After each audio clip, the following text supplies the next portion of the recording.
Let's talk a little bit about climate science. It's been described by some scientists as the most difficult scientific problem we have ever faced. It draws on all the major scientific disciplines: chemistry, geology, atmospheric science, oceanography, solar physics, orbital mechanics, biology, just to name a few. Climate prediction also requires an understanding of economics, politics, and human psychology.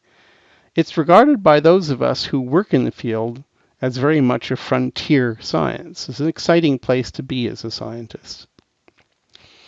What about the greenhouse effect? We'll talk about that, and we'll see that it was first understood a long time ago by the French scientist Jean-Baptiste Fourier, who lived from 1768 to 1830, and first quantified by the Irish physicist John Tyndall in the middle of the 19th century.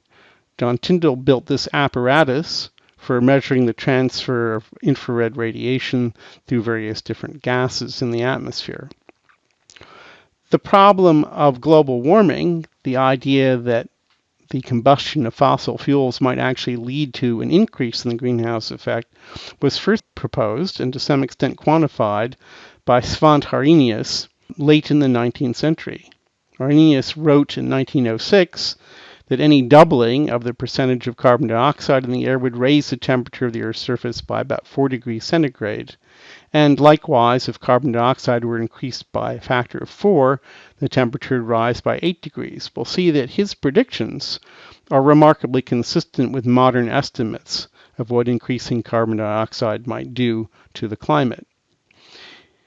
In the 20th century, the Serbian mathematician Milutin Milankovic effectively solved the problem of the ice ages, although it wasn't generally recognized by the scientific community back then. He tied it to periodic and perfectly predictable variations in the Earth's rotation in orbit around the Sun. The Earth's orbit, of course, is not circular. It's an ellipse with a certain degree of eccentricity, which, owing to the effects of other planets, the moon, and so forth, varies on a time scale of about 100,000 years. The tilt of the Earth's axis with respect to the ecliptic plane, which you see here, called the obliquity, wobbles on a time scale of about 41,000 years. And the Earth rotation axis precesses relative to its orbit on time scales of 19 and 23,000 years. These wobbles primarily affect the distribution of sunlight with latitude across the planet and are now known to be fundamentally the cause of the glacial cycles over the last 3 million years. We'll talk about the transmission of radiation through the atmosphere. We'll discuss diagrams like this, showing the Planck function for the sun, essentially the amount of radiation emitted as a function of wavelength, and also the Planck function for the Earth, again, the amount of radiation emitted by the Earth as a function of wavelength. And we'll look at the absorption and scattering of electromagnetic radiation in the terrestrial and solar bands. We'll have occasion to look at the Earth's energy balance, that is, what happens to the solar radiation when it comes into the planet, how does it get absorbed, scattered, and so forth. We'll look at climate elements and feedbacks, including feedbacks from clouds, ice, both on land and sea, the biosphere, and so forth. We'll look at how these feedbacks are represented in climate models.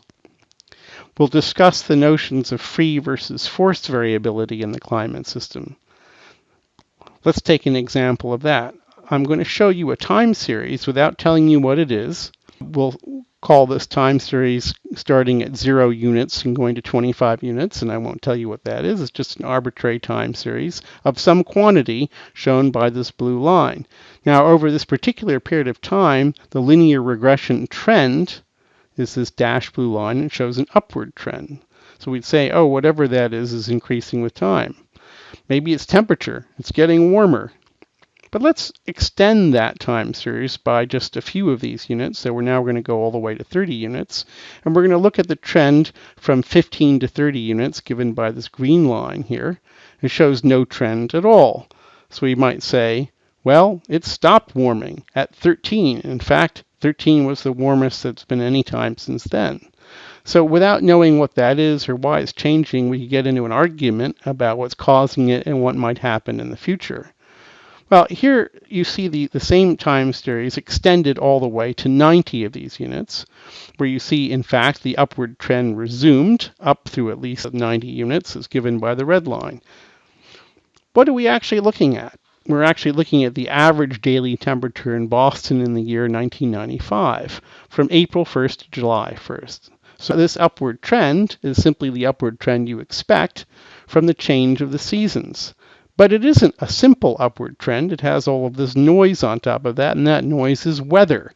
This is a very interesting and fairly easy depiction of the difference between climate variations, or actually seasonal variations in this case, and weather variations. One can fool oneself very easily by not being able to separate the signal from the noise. It's important to note that the seasonality, in spite of the weather, is strong enough that we can say confidently that in Boston, summer will be warmer than winter on the average, even though we can't forecast the weather in detail more than a few days in advance.